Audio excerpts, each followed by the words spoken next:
say during this 5-game stretch, just can't say how much we appreciate the support from everybody. This is our 5th straight game of over 100,000 in attendance, and we feel it, and it means a lot to us, and we certainly want to put on a good show for everybody, and then also all the people that make this work, to put on a game. There's just so many people that have to do their parts, from ticketing to marketing to the operations to on the field to maintenance to facilities to the audio and video. I mean, there's just so many people, and certainly it all starts with our athletic director, Gene Smith. But just wanted to say thank you for that. It's been a good 5-week run here, and now we go on the road next week. But really want to say thank you to everybody involved. We'll open up the questions. Front row right, Tim May. On 3. Yeah, there we go. I got to ask Ryan. 49-10 win, but most people, Twitter's abuzz about what happened between you and Greg Schiano there after Jesse Mirko took off on that punt. And Sure. Just what's your take on that, and what you guys say to each other? I figured that'd be your first question. Yeah. Well, yeah. I may not get another one. Nah. I was going to ask about Mayan Williams. No, they asked that too. Yeah, they came after the punt, and Jesse rolled out to the right. And nothing we had ever worked on. He just saw it and took it. Was just a football player, and then took that shot on the sideline, and things got heated. And one coach defending their side, one coach defending theirs. No hard feelings at all. Told him that after the game, and have an unbelievable amount of respect for him. So that's all that was. Over to the left, Stephen Means, Cleveland.com. Ryan, CJ's talked at length about you preaching to him, taking the easy stuff, not getting bored with the routine stuff. His interception today, is that why you preach that so much? Well, clear, it was, you could see they had a really good game plan coming in. They were going to, huddle, wait in the huddle, snap it at 10 seconds and try to eat as much clock off the game clock as possible and try to win the game of possession. And then on defense, you could see they were playing a lot of 2 high safeties really deep and forcing us to run the ball, which we ultimately had to do. And we came out with a shot coming out in the first play of the second half, and we missed it. But there was a lot of really good throwaways that weren't there today by CJ, and he made some really good throws as well. So that's part of competing. That's part of it.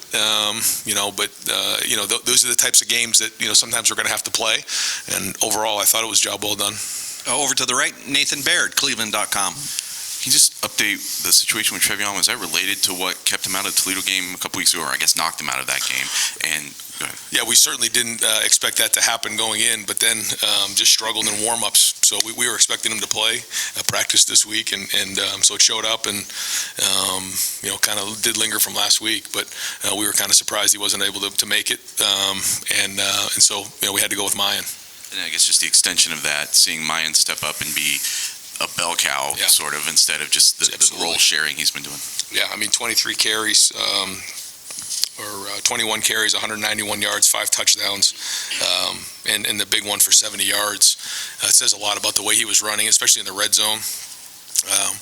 I think our red zone numbers right now are really good, and it's a big part of it is the offensive line and the way we're running the football. But I just think overall the tight ends, the wide receivers, everybody's involved with this run game. But Mayan was running hard today and finished a bunch of runs in positive. He turns a 3-yard run into 5, keeps us on schedule, and and it was tough down there in the red zone. They kind of dug in a few times. We had to go for it on the 4th down, and but Mayan had a really good day for us. Over to the left, Dan Hope, 11 Warriors. Hey, Ryan, Tommy and Steele both had big games today. Just how much better are those guys playing than they were a year ago? What are the biggest ways in which you've seen those guys improve? Yeah, I think they're just playing faster. They're diagnosing plays faster.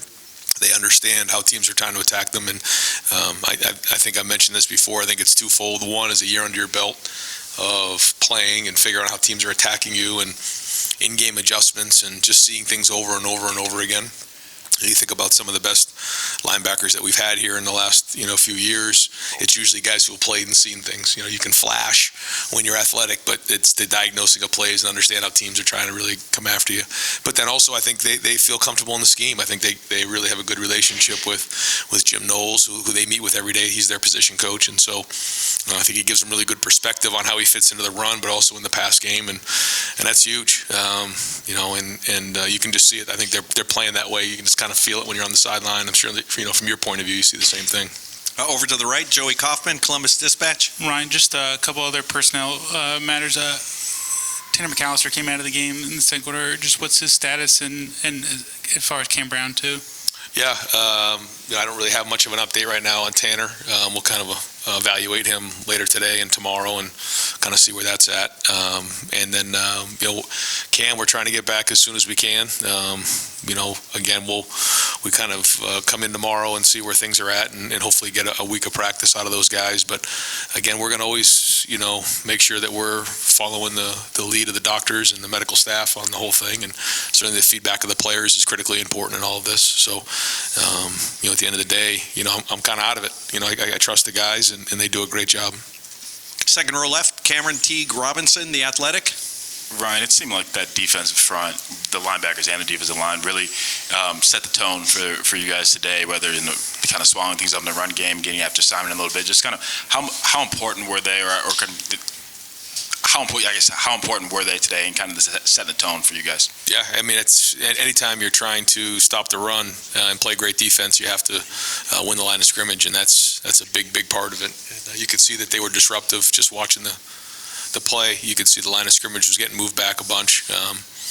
But they did some good things too. But overall, I thought our guys had a good feel for it and a good edge. And so, now we got to keep building on it, go on the road next week. And but I think you're starting to see a rhythm with those guys up there in terms of rotation and the way that they're playing. It's starting to become a body of work, which is important.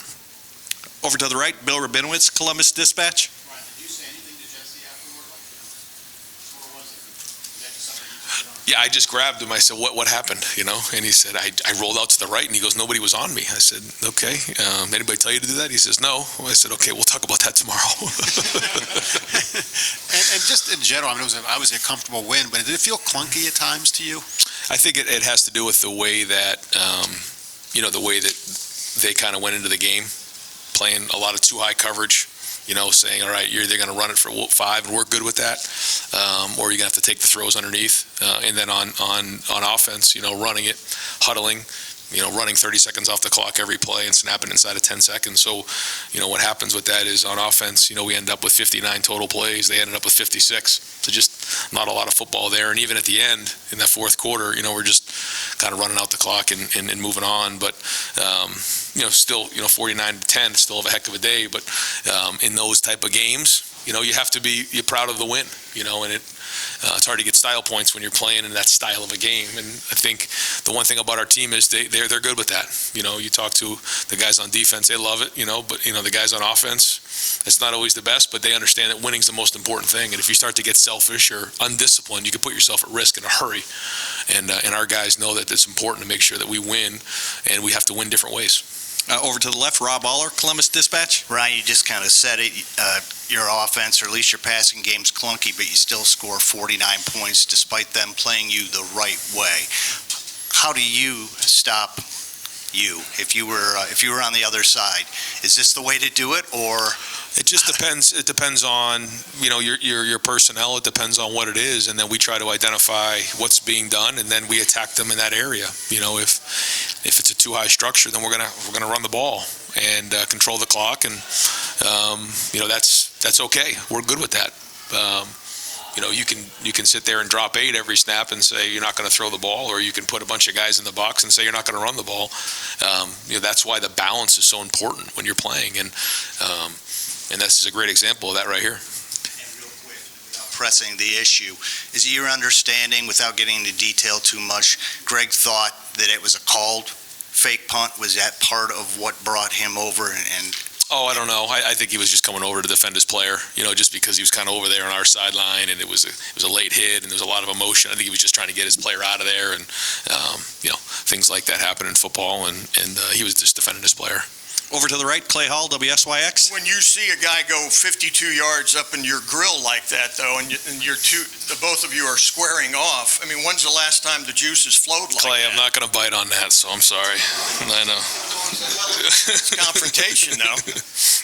Next question. Over here to the right, Bill Landis, Rivals.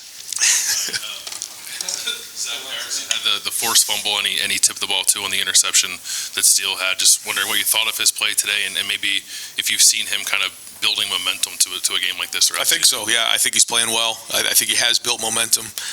Watch the film and see how it was, but that was a huge play. Tips and overthrows are huge, and that was a tip that turned into an interception. And so, I think he's playing at a high level. We've got to watch the film and see, but I think he's been growing and building, and there's a chance he's playing his best football right now.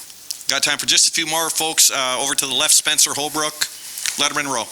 Ryan, are you kind of having to start getting used to winning the games by running the football and playing good defense? Seems like that wasn't really your calling card last year, and now I think, by my count, this is your third time doing that this year. Is that just a change for you, and how good does it feel to be able to win like that? Yeah, it feels great. I mean, anytime you win games, it feels great, and it isn't about all the other stuff. You win, you move on, right? I mean, that's what it comes down to, and that's the way we look at it. And you can try to put a square peg in a round hole or vice versa, but if a team says they're going to take away this, then you have to do something else. I mean, that's just the way the game goes. And there's been times where we've played against teams that just say they're going to stop the run, and so we've thrown it, and you guys have seen that, and we have the ability to do that. And you can see today, their game plan. But that's when you talk about unselfishness, and certainly starts with the quarterback and understanding how to win the game, and that's what makes great quarterbacks. I mean, I think you look in the NFL, and I heard a great quarterback the other day say, "What's your favorite play in the red zone?" He said, "Run the ball." I mean, that's understanding what it takes to play winning football, and he understands that, and I think our whole team understands that. And final question for Coach over here to the right, Austin Ward, Rivals 97.1 The Fan. Brian, tell me if I'm taking this idea too far, but between last week with Jair's penalty, defending after the Mirko thing today, and spending all season talking about competitive stamina and toughness, does that apply to the coaching staff as well? And are you coaching with a different edge, do you think, than years past for your players? I don't know. I know that this team is hungry. I know that, we're playing with an edge. I think people feel that. And, I wouldn't, look too much into it. But at the same time, you have to bring it every single week. And that's everybody across the board for sure. Great. Coach, thank you very much. No problem. All right, folks, I'm going to bring